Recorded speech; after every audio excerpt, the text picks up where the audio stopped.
আসসালামু আলাইকুম। আশা করি আল্লাহর রহমতে সবাই ভালো আছেন, সুস্থ আছেন। আমাদের এই চ্যানেলের আরো একটি গুরুত্বপূর্ণ ভিডিওতে আপনাদের স্বাগতম।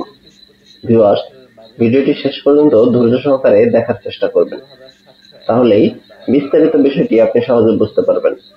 মূল ভিডিওতে যাওয়ার আগে আপনাদের নিকট ছোট্ট একটি অনুরোধ থাকবে। আপনি যদি আমাদের এই চ্যানেলের একেবারে নতুন দর্শক হয়ে থাকেন, তাহলে অবশ্যই চ্যানেলটিকে সাবস্ক্রাইব করে পাশে থাকা বেল আইকনটি অন করে রাখবেন, যাতে করে এরকম গুরুত্বপূর্ণ প্রত্যেকটি ভিডিও আপনি সবার আগে পেয়ে যান। তো ভিউয়ার্স, চলুন ভিডিওটি শুরু করা যাক।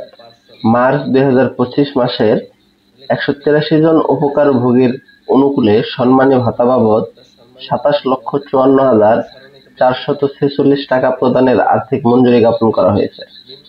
উপযুক্ত বিষয়ে আদিষ্ট হয়ে চলতি 2024-25 অর্থবছরের বাজেটে প্রাতিষ্ঠানিক কোড 15,701 এর আওতায় বিশেষ কার্যক্রম হিসেবে মুক্তিযোদ্ধা সম্মানী ভাতা কার্যক্রমের অধীন নগদ সামাজিক সহায়তা সুবিধাদি হিসেবে কল্যাণ অনুদান খাতে বরাদ্দকৃত 4,728 কোটি টাকা হতে বীর মুক্তিযোদ্ধাদের পূর্ণাঙ্গ তথ্য সম্বলিত ম্যানেজমেন্ট ইনফরমেশন সিস্টেম MIS এর ভিত্তিতে গভর্নমেন্ট টু পারসন G2P পদ্ধতিতে ইলেকট্রনিক ফান্ড ট্রান্সফার EFT প্রক্রিয়ার মাধ্যমে মুক্তিযোদ্ধা সম্মানী ভাতা বাবদ নিম্ন সারণীতে বর্ণিত 183 জন ভাতাভোগীর অনুকূলে নিম্নোক্ত বিভাজন ও শর্তে মার্চ 2025 মাসের জন্য বীর মুক্তিযোদ্ধার সম্মানী ভাতা বাবদ সর্বমোট 27,54,446 টাকা ছাড়ের